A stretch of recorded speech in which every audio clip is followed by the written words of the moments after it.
பிரதமர் அவர்களே எங்ககிட்ட மகிழ்ச்சியோடு பேசினார். இந்த மகிழ்ச்சியான சந்திப்பை பயனுள்ள சந்திப்பாக மாற்ற வேண்டியது மாண்புமிகு பிரதமருடைய கையில் தான் இருக்கு.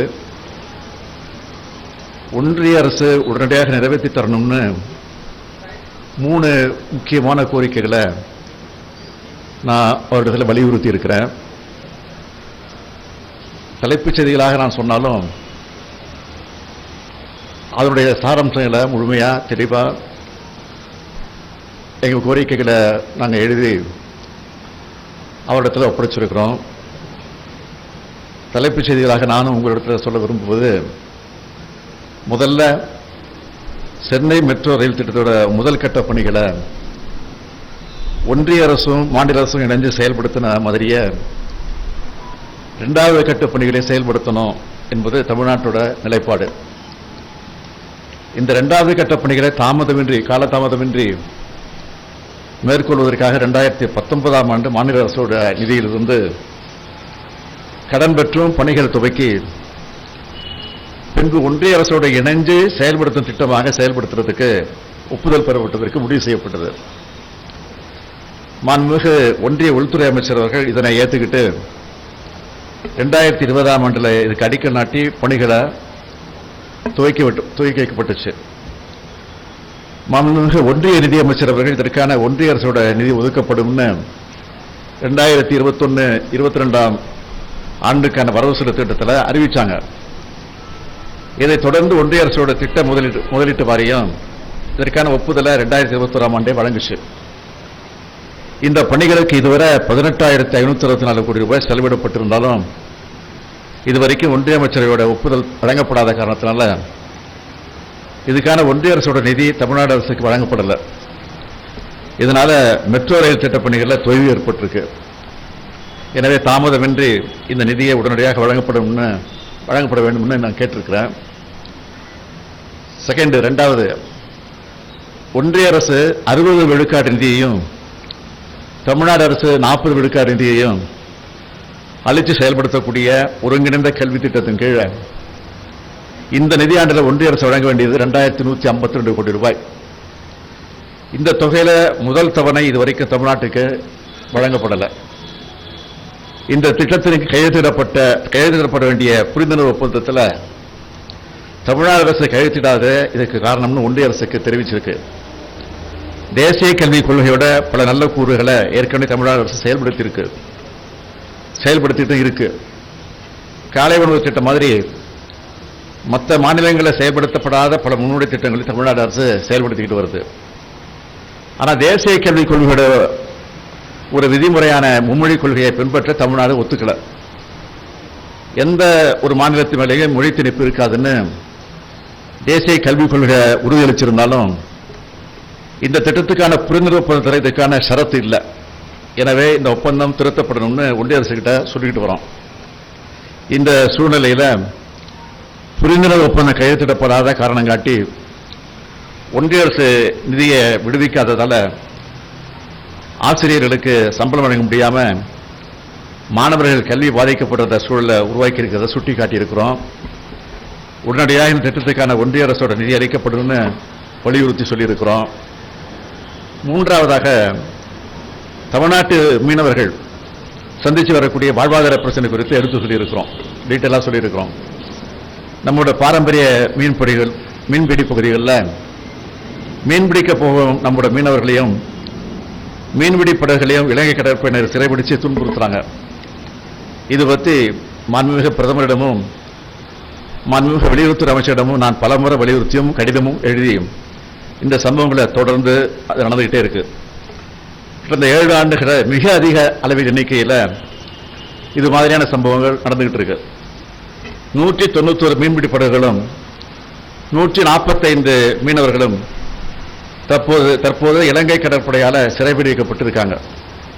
எனவே உடனடியாக நம்முடைய ஒன்றிய அரசு இலங்கை அரசை வலியுறுத்தி இந்த மீனவர்களையும் அவருடைய மீன்பிடி படகுகளையும் மீன்பிடி கருவிகளையும் உடனடியாக விடுவித்து தரணும்னு கேட்டுக்கிட்டேன்.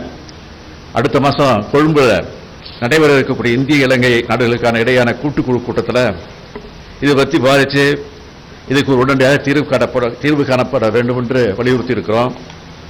இலங்கையில் புதிய அரசு அமைஞ்சிருக்கு. புதிய அதிபர்கிட்ட இந்த கோரிக்கையை இந்திய ஒன்றிய அரசு வைக்கணும்னு வலியுறுத்தி இருக்கிறேன். இந்த 3 முக்கிய கோரிக்கைகளையும் கவனமாக கேட்டுக்கிட்ட பிரதமர் அவர்கள் இது பற்றி விரைவாக கலந்தாலோசித்து முடிவுகளை தெரிவிக்கிறதாக உறுதியளிச்சிருக்கிறாரு. தமிழ்நாட்டில் மக்கள் நலன்காக்க தேவையான இந்த முக்கிய கோரிக்கைகளை மாண்புமிகு பிரதமர் அவர்கள் நிறைவேற்றுவார்னு நம்புகிறேன்.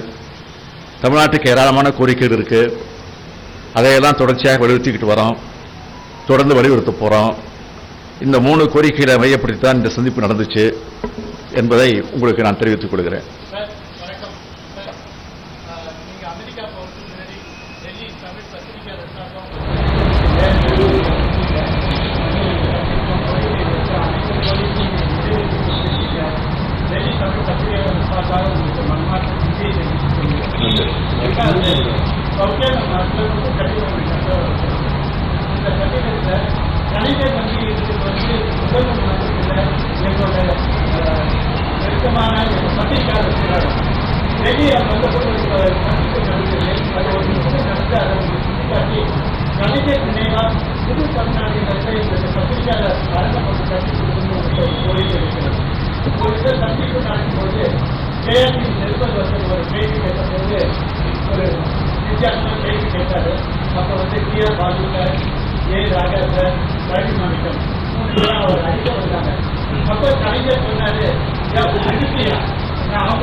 ஒரே ஜாதியா நாங்க பாத்துக்கிறோம் அப்படின்னு சொல்லி ஒரே ஜாதியா சொல்றாரு.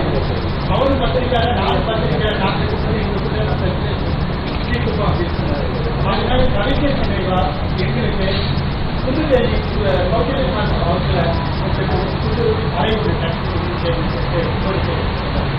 3வது உங்களுக்கு முக்கியமான ஒரு பிரச்சனையை கவனித்து டெல்லியில் தமிழ்நாட்டில் 2008, 2009 தினக்கூலி அடிப்படையில் வேலை 7 பேரை பணி செய்து ஒப்பந்த அடிப்படையில் வேலையை நீக்கிட்டாங்க.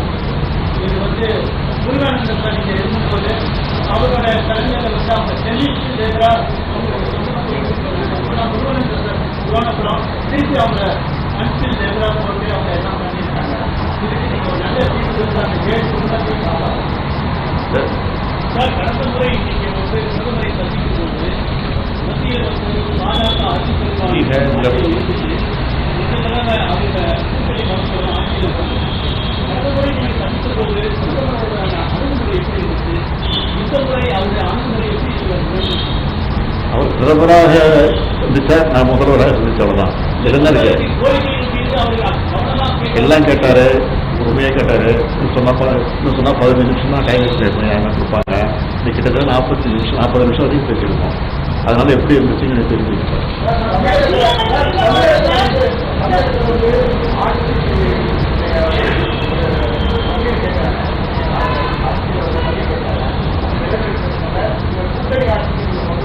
யாரு கேட்கிறேன்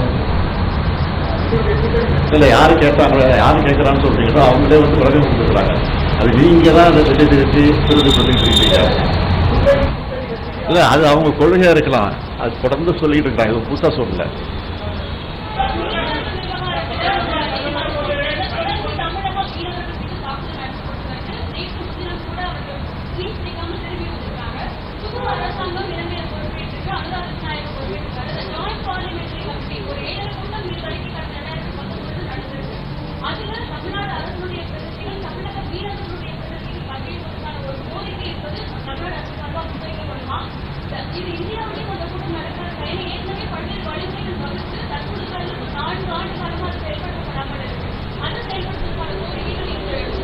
அது சார்பாக விளக்கமாக கொடுத்துருக்குறோம்.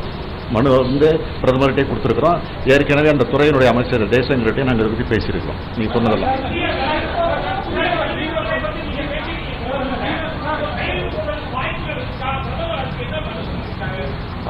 நான் கலந்து பேசிட்டு சொல்றேன்னு சொல்லியிருக்கேன்.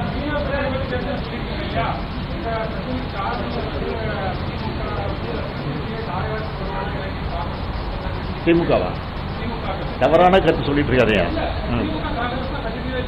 இல்ல நாங்க எதிர்த்து இருக்கிறோம். தவறு என்ன செய்தி திருப்பி சொல்லாதீங்க.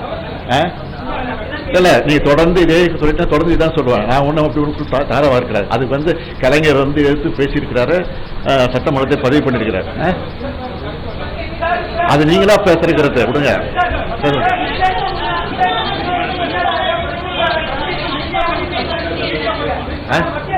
சட்டமன்ற தீர்மானமாக போட்டிருக்கிறோம்.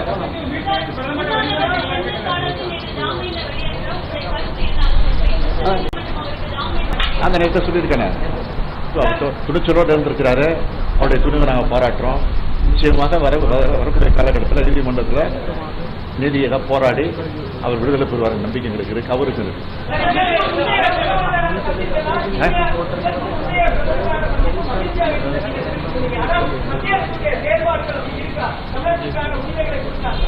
நாங்கள் வந்து அப்பப்போ எங்கள் கொள்கையை விட்டு கொடுக்காம எங்கள் கோரிக்கைகளை தொடர்ந்து சொல்லிட்டு இருக்கிறோம். அதே மாதிரி கொள்கையை விட்டு கொடுக்க மாட்டோம்.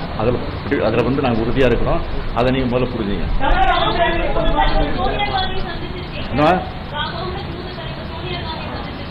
மரியாதை சந்திப்பது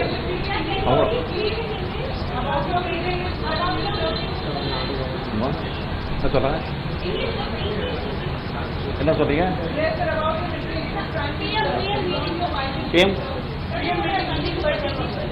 சொல்லிட்டேன், ஆல்ரெடி டோல்டு.